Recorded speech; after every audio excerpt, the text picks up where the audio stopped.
Principal Matters Podcast, episode 459. Hi, friends. This is Will Parker, host of Principal Matters, along with my co-host, Dr. Jen Schwanke. Man, Jen, this week we're going to be sharing an interview with a great friend of mine from Kentucky, David Young. And Principal Matters listeners, you're just going to find a kindred spirit in David, so I can't wait. But before we do that, Jen, we usually start with a Q&A. And I just wanted to bring a conversation to you that came to me through an email from a teacher who's becoming an assistant principal. And I won't share a name because I don't have permission. Plus, I know some people like to protect the challenges that they're facing as leaders, and I respect that. But this is a new AP who is stepping into a school that has been struggling from what she's learning with disengaged teachers. And she wants to be a powerful influence, but her question to me was, how can I help in a school that's going to be struggling without being seen as a monster? Because she's been a teacher and she knows what it's like to have an admin hovering or admins that seem to be trying to catch you. And so I just wanted to start there. What kind of feedback would you give to that new assistant principal? Well, when I read this question, I can't help but think that this AP is already biting off more than she can chew in terms of expectations.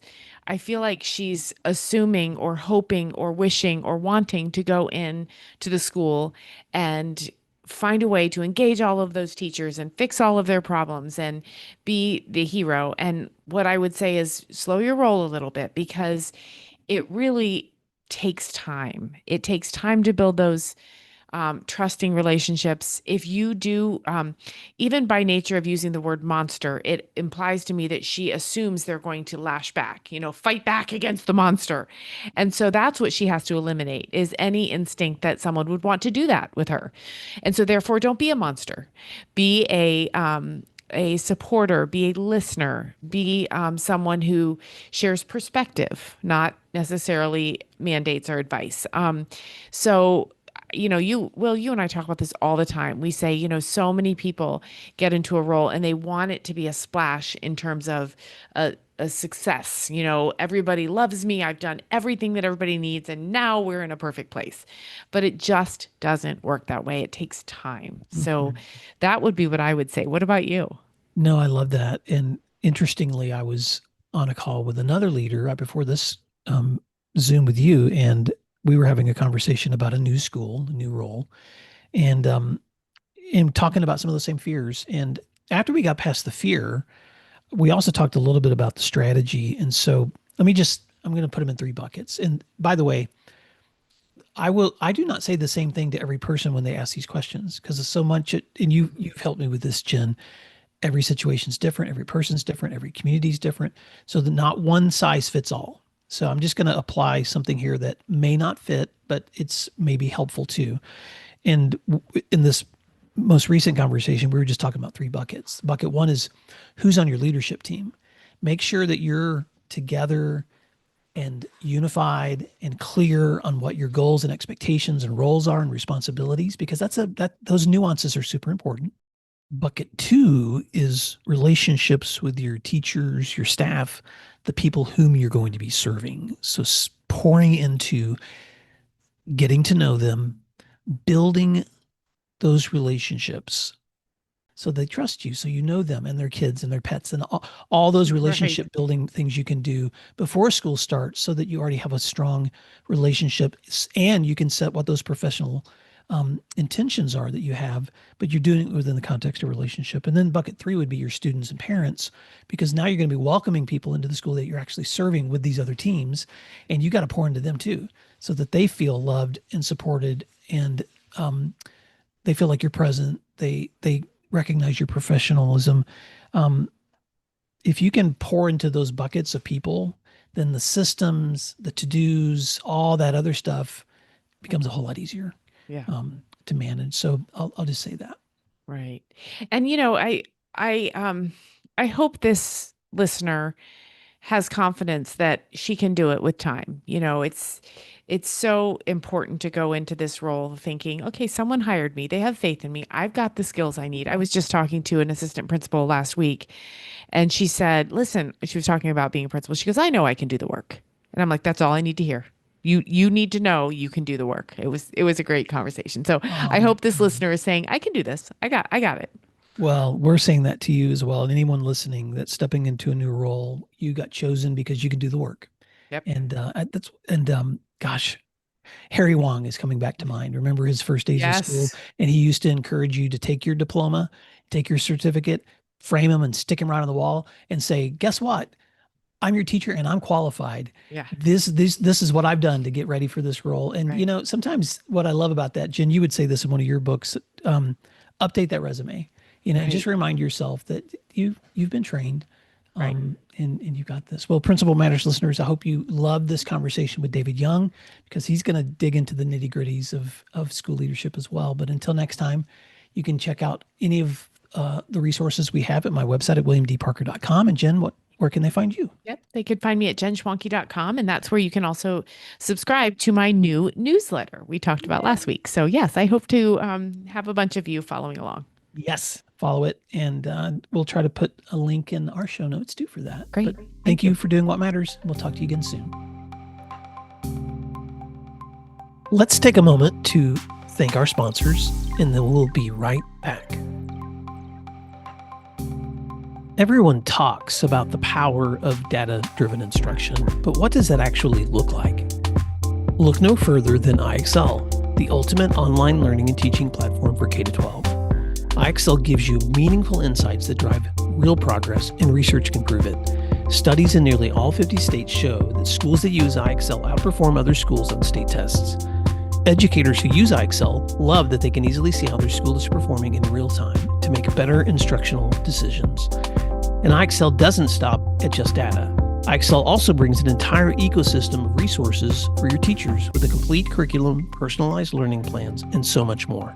It's no wonder that IXL is used in 95 of the top 100 school districts.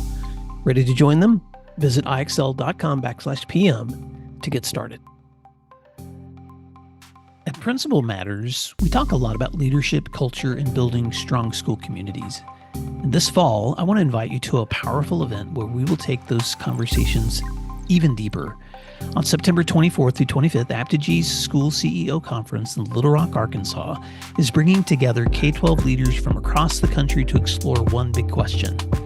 How do we break through the noise and connect with families in today's competitive education landscape?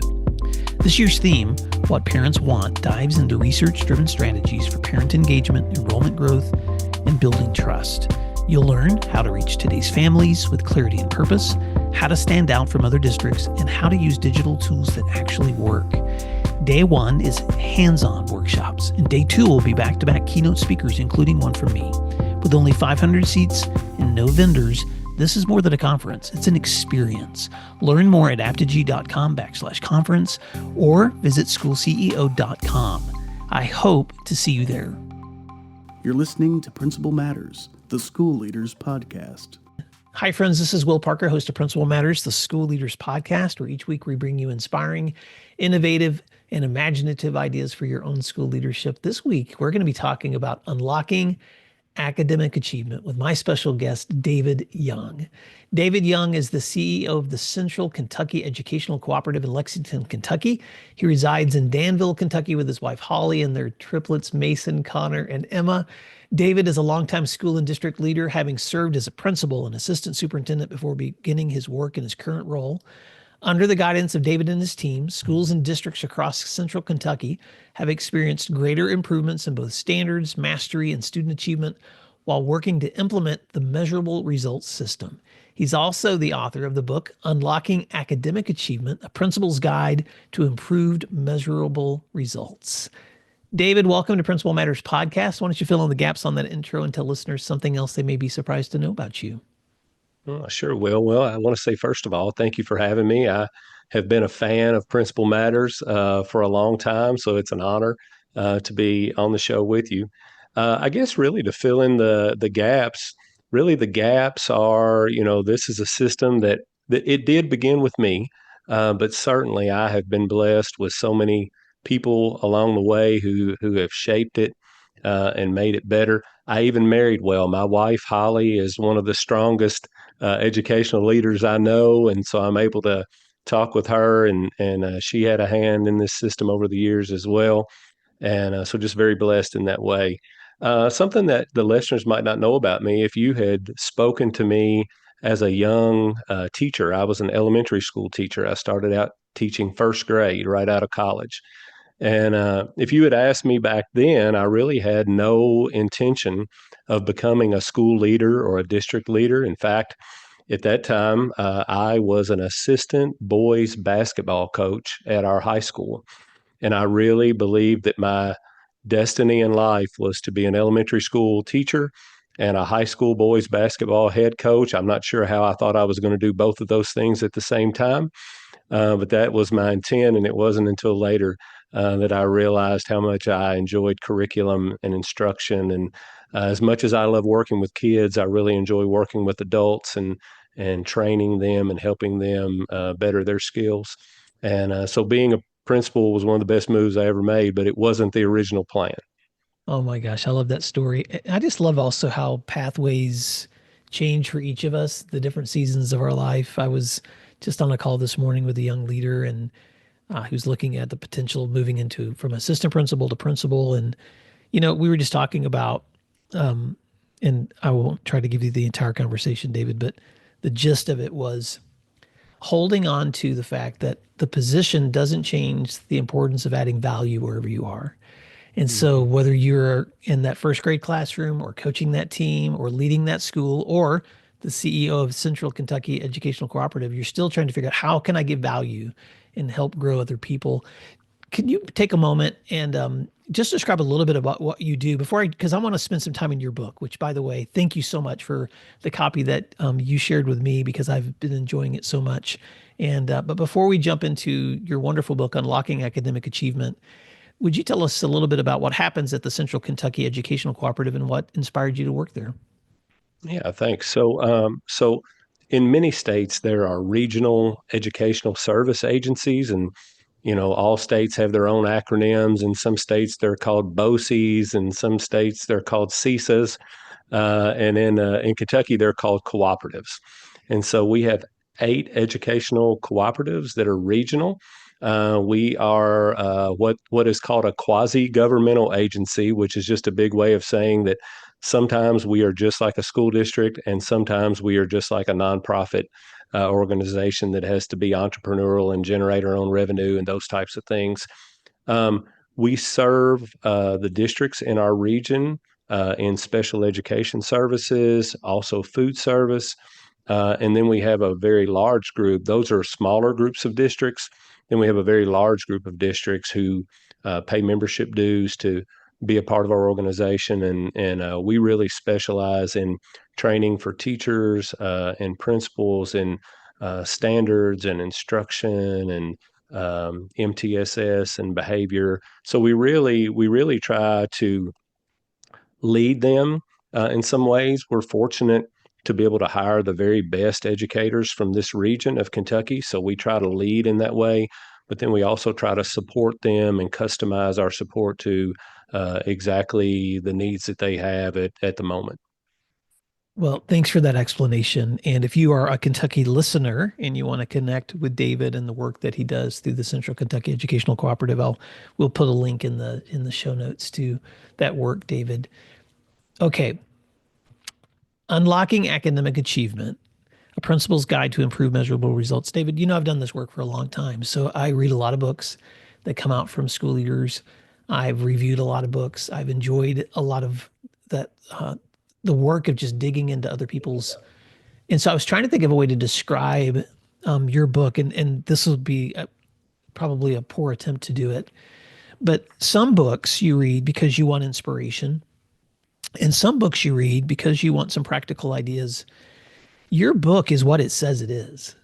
It is a guide. So if you're a principal, if you're stepping into work as a new leader, or maybe you're even experienced, but you just want to come back to the basics, I would consider this to be just one of the most practical books I've read, David, on let's just get down to the essentials of what a leader needs to do to improve student achievement. So first of all, kudos on the Thank great you. work.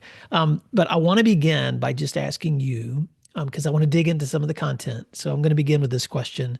Can you explain why scaling excellence begins with your superstars, identifying, studying, and extrapolating the best from your superstars?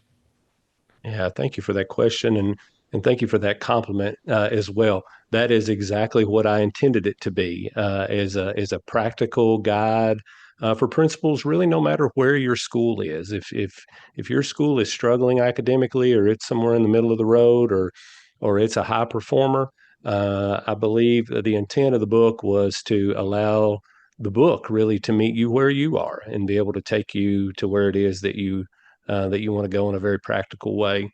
So I do spend a lot of time in the book, at least in the beginning, talking about superstars, but that really stems from something else, and that is that I believe in order for a school to improve, really in any area, there needs to be a foundation built for that improvement.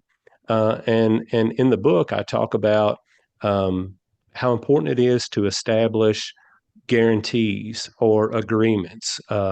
Best practice, really almost think of a bulleted list of best practices that articulate what we promise that we will do, how we will do business in our school and in every classroom.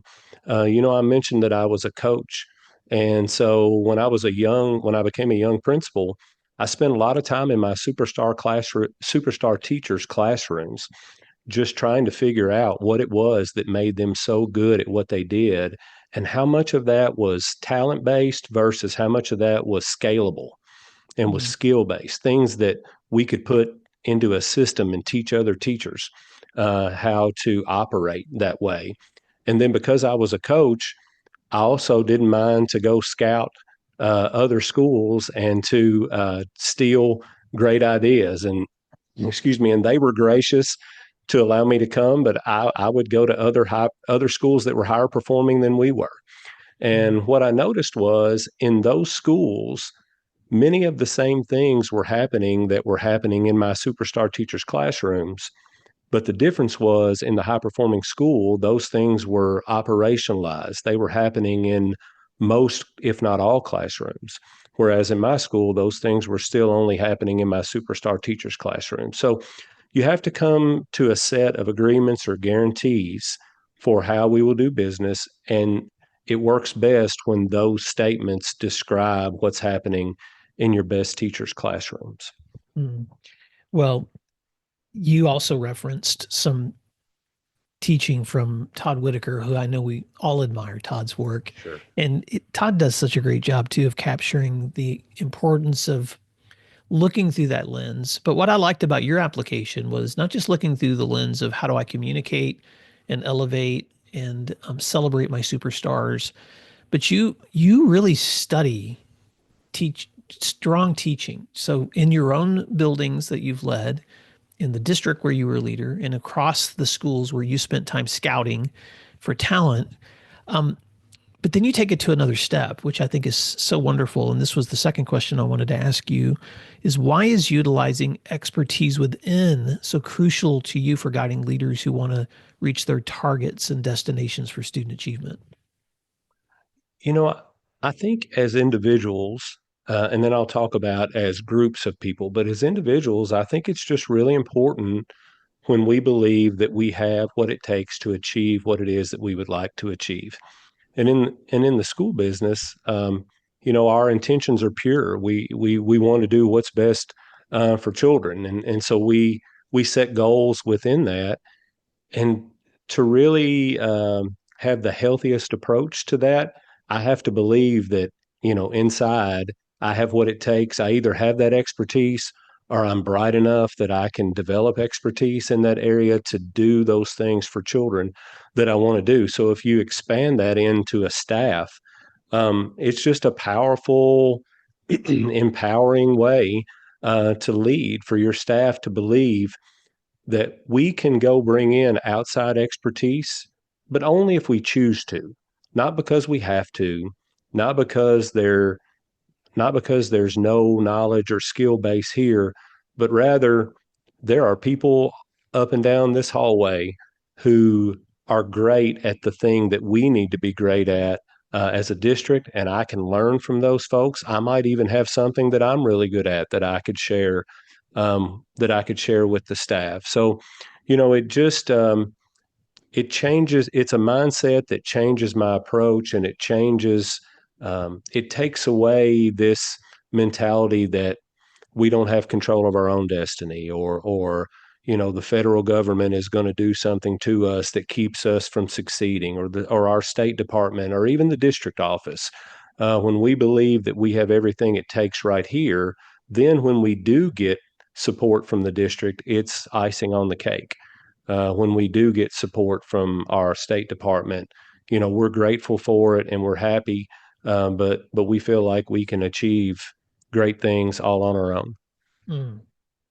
So outside support is the icing on the cake, but central to any kind of ongoing effective outcome and improvement is tapping into the expertise that you have internally. And it's funny, David, my newest book is called Whose Permission Are You Waiting For? An Educator's Guide to Doing What You Love. Because Mm. I think that so often we do find ourselves in places where we see something that needs to happen and we're waiting for somebody to come in and make it happen. And the Right. truth normally is that it's ready to happen right now with you being the beginner of that, but also just looking around, like you said, your school and recognizing the talents and the expertise of the people that you have right in front of you who, if given the opportunity, can really elevate the practice of someone else. Anything else you want to add to that before I ask my next question? Yeah, I guess the reason that I really drill down on that in the book is that years ago, when I was in school district, I was the chief academic officer, and we went from being a very average school district to being the top county school district in our state, and stayed there for a long time. During that time, I got a phone call one day from a national group who were doing a research study. And they wanted to know, if you could narrow it down to a few things, what are some of the things that you do that you think matter? And so, I talked about these agreements and I talked about superstar teachers, but I talked about this mentality of, um, professional development from within. Mhm. And months later, they called me back and said, "Hey, we just wanted to let you know that many of the things you said were the same things that other high performing districts across the United States said. But that one thing that you said about operating from within, that one was fairly unique. We only heard that maybe in one or two other places." So I just thought, wow, that struck a chord with me, and it sounded like it struck a chord with them. And over the years, I've shared that a lot with principals, and it seems to always, create a return on investment for them.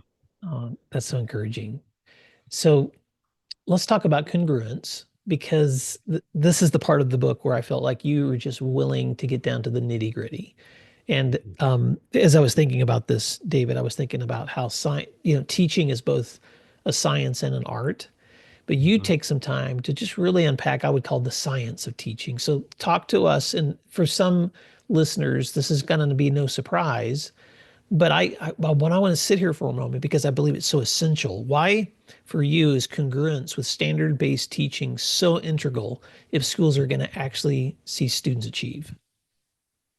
Yeah, so congruence, and when I say congruence, what I really mean is perfect alignment. And so if I'm a seventh grade math teacher and we're teaching the seventh grade math standards for my state, inside a standard is a verb, typically one verb, but there could be more than one verb. There are key nouns, and those kind of articulate the content. And then sometimes there's a context. So it might say, I can solve mathematical problems in real world situations. So in real world situations would be the context. So as the seventh grade math teacher, when I'm planning my lesson, I need to make sure that I'm paying close attention to each of those, and using those key nouns, teaching that content. If the context is in real world situations, I need to make sure that my class is that I'm putting them in real world situations to apply this new skill they've developed. But the biggest place where we see a lack of, where I and my team see a lack of congruence is with the verb. It's really a blind spot. We see it in probably 90% of the classrooms that we visit. And we visit a lot of classrooms. I would say my team and I at CKEC have been in over 1,000 classrooms in the past couple of years, and we see it more often than anything else. And I call it a blind spot because what happens is the teacher plans the lesson, and she uses the right vocabulary. She might even put the students into the correct context. Maybe the lesson is really engaging. It may be hands on. There may be so many things the teacher is doing well, but at the end of the day, the verb in the standard is analyze, and the teacher falls short of having the students analyze. She may have them describe or explain or list or define. And it's a blind spot because if she doesn't really know to be laser focused on that verb, she may think that she's doing everything right. But at the end of the day, the kids don't perform on grade level, and nobody really knows why. And so I, even the principal, if the principal doesn't know to be looking for that laser focus on congruence, the teacher may or the principal may think that that teacher's doing a fantastic job. But then when the results don't match up, I think it leads us in education sometimes to start blaming other things because we don't know what else could be causing it. So we may even resort to blaming the socioeconomic status or the other barriers that our community or our student population has. Or I think sometimes that leads to burnout where teachers are working so hard, but they aren't seeing the results. And so they are just apt to say, this job is just too hard. I don't know how to succeed in this job. And it's just that little shift that we see when schools make that shift. It really is the linchpin to a higher level of success for their students. You use such a practical example too in the book where new principal comes into a building, looks over former student assessment, sees really strong reading scores, sees struggling math scores, pulls teachers together, asks for feedback. They are discontent with the current curriculum, spends a year pulling together advisory committees, looking over, analyzing all the different curriculum options, purchases the curriculum, implements the new curriculum, goes into year two, sees no growth in the math scores, thinks, well, maybe they're just not teaching it with fidelity, goes into the next year, is still not seeing the kind of growth that they want. And then teacher or principal takes a new job within 3 years, new principal comes in and begins the whole process all over again. And teachers are like, well, we just don't like our curriculum. And the point that you're making there, David, I don't want to say your words for you, but you can correct me, is had the leader first recognized the importance of congruence, they could have saved themselves years of trying to go and search for a curriculum that really wasn't the answer to their lack of alignment. So give us a little bit more, shed a little bit more light on why this is so essential to you as a leader to help other leaders understand. No, that's correct. And if you move on into the book, I talk about something that we call the trunk of the tree. And if you can envision a large oak tree visual, up in the branches of the oak tree are things that we know have an impact on academics, things like student engagement or individual education plans or textbooks or different types of supplementary programs or technology. And many times, principals will put a lot of time into one of those because it is a deficit area. But down in the trunk of the tree are core systems. And in the book, it describes a core system for unit design, which describes how a school should start with standards and write learning targets, pacing guides, and then common assessments. And congruence overlays that entire system because it's so important that the learning targets are congruent with the standards. And then the the resources that the teacher uses to teach are congruent with the learning targets, and the common assessment questions are congruent with the learning targets. The other system is one for lesson design. I call it components of an ideal lesson. And it's 7 components that should be in place in every lesson from kindergarten through high school AP calculus, and everywhere in between. And congruence also overlays that system. So the trunk of the tree image, to your point, the story is the principal chooses a math program, but the principal hasn't done the trunk of the tree work. And so if the trunk of the tree isn't healthy, it doesn't really matter how much time you spend or effort you put into making the branches healthy. They can't stay healthy and they can't produce the fruit that they should produce. But once you attend to congruence and those core systems, now when you adopt a new math program or you focus in on student active engagement or whatever is up in the branches, it produces the fruit that you thought it would. Okay, that's so rich. And you just explained in detail what you, or very shortly, what you explained in detail in the book, which is that we always think about the end goal in mind, which is we want students to have high achievement, which is the whole goal of why schools exist. We tend to, when we're trying to analyze where we need to guide our teachers and our students and our schools toward that goal, sometimes we can put our focus on things that are super important. And you said them all: student engagement, technologies, curriculum, individual education plans.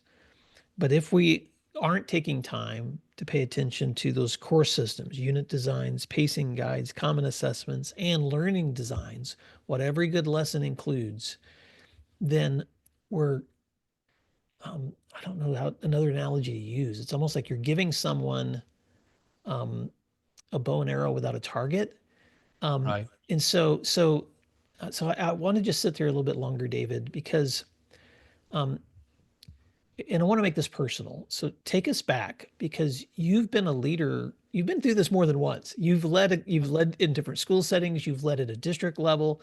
So take us back to a little bit of your story of why these lessons became so important for you as you saw, if you had to work through them in your own story of leadership.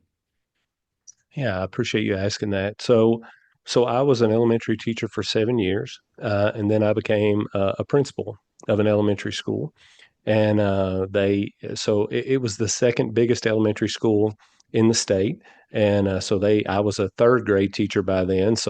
I went from on June 30th, I was a third grade teacher. And on July 1st, I was an elementary principal of a school of 950 students. And so I really didn't know what I didn't know at that time. I just knew that from my coaching background and I had been fortunate to be in a district where we were doing some really good things with curriculum and instruction. So I brought those things with me.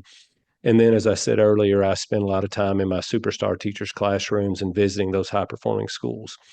So pretty quickly, I spent a lot of time with my superstar teachers as well. We kind of created a little leadership team where I bounced ideas off of them because I needed to be able to understand what it was that they did that made them such high performers and made their students excel. So we learned together and we learned from each other. We eventually started to put together the framework that eventually became this system. And just in a couple years, the academic performance of the school went up. And the thing I was the most proud of, it wasn't anything gimmicky. It wasn't gaming the system. We weren't doing 5 hours of test prep every week. We were just doing a better job teaching, and students were mastering standards. And so the improved measurable results were just a byproduct of that. So I moved on to another school, became principal there, implemented a better version of the system because we had learned more by then. And the same thing happened. Uh, Soon after that, I was named chief academic officer in the same district. And I was very fortunate. My superintendent had been the principal of a high performing middle school. And as we compared notes, he had done many of the same things that I had been working on. So we decided to see if we could do that district wide. And again, I had a great team around me, and we continued learning from superstars. But the basic framework was there. It was really just a matter of enhancing that system. We put that in place across the entire district, elementary, middle, and high. And within the course of about 3 or 4 years, just became a very high performing school district in all of our schools. And it was a great journey. It wasn't all about me. It was that I was in the right place at the right time, in the right room with the right people, and something really incredible happened. And I just feel very fortunate to then, now that I'm at the cooperative regional level, but even on a podcast like yours, to be able to share those things, because I believe in my heart that they're just so good for children. And I will say one last thing. We based that whole system on superstars. We did not know how well this system aligned with the research on how people learn. And so if you look at, some of the science of learning or cognitive load theory, some of those things, and I know there's sometimes debate over those, but there are many elements of the system that we only learned years later that line up very well with how many people feel that the brain learns best. Well, David, this is just so encouraging. I just have to think out loud for a moment for Principal Matters listeners, because one of the privileges that I have in doing this work, especially getting to meet leaders and work with leaders, is when I meet somebody who maybe is outside of education and they find out what I do. Everybody has an opinion about education, it seems these days, and everybody seems to have an opinion of the solutions needed in education. And most of those are based on their personal experiences, which are valid. But I've lost count the number of times that people have tried to express to me their disillusionment with education in general. And they'll say something to the effect of, if we could try A or B, or maybe we should consider this, or what do you think, Will, would be the ways that we could save, quote unquote, education? And my response to them is usually, well, I've spent my life's work, especially these last few years, knowing leaders who are already implementing practices that are leading to high achievement for students. And at every setting, I've seen it rural, I've seen it urban, I've seen it suburban, I've seen it public, I've seen it private, I've seen it Christian, I've seen it Catholic. Show me I've seen it charter. This is Will. I'm just being Will for Principal Matters listeners. It doesn't matter to me the demographic. It doesn't matter to me the poverty level. It doesn't matter to me the place and the time.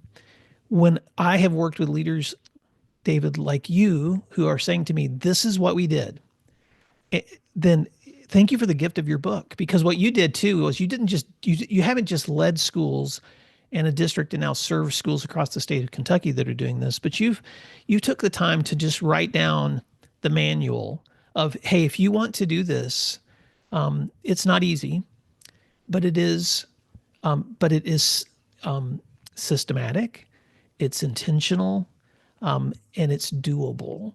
And so as we wrap up, I just want to give you an opportunity to let Principal Matters listeners know, one, how they can stay connected with you and the wonderful work that you're doing, but two, any final parting words of advice for leaders who are still looking for ways that they can continue to improve in their own work.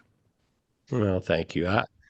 I think I just want to extend a thank you to teachers and principals who have chosen, who have felt called and led to be part of education. I say often, it's the only profession that I can think of that in a short order, 10 to 15 years, you can shape an entire community. You can change the trajectory of a community, because when you do something great in a student's life, when you do a better job educating them, you give them other opportunities that they wouldn't have had otherwise, and that affects their current family in a positive way, but it certainly affects their future family in a positive way. And if you can do that enough times over the course of about a decade or so, it can really start to shape a whole community.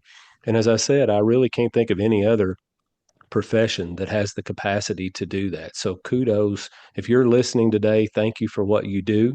We appreciate you so much, and we want to help you in any way that we can. To stay connected with me, I do have a podcast of my own called EdVantage with an E, EdVantage with David Young. You can find that on YouTube, Spotify, or Apple Podcasts. Um, I have a website. It's David Young Education, all one word, davidyoungeducation.com. And then as I post a few things on Facebook, but I post most things on X, well, formerly Twitter. And you can find me there at David YO. So that's at David Yo 333. And also the Advantage page, which is at Advantage Ed. At Advantage Ed. All right. Well, I'm going to give a teaser to Principal Matters listeners. If you're interested in picking up a copy of Unlocking Academic Achievement, a Principal's Guide to Improve Measurable Results by David Young, you can find that anywhere where you buy books. But I'm going to highly recommend that you check out page 130, where David just unpacks the components of an ideal lesson. I'm not going to unpack them here, but David, it was just so great to just look at that and go, thank you, David, for reminding us of what every ideal lesson should include these components. So that's a teaser for anybody who wants to pick up the book and grab that resource and take a look at that. But David, thank you so much for the work that you're doing in schools across Kentucky, for the wonderful work that you're doing influencing education across the U.S. and the world with your podcast and your resources.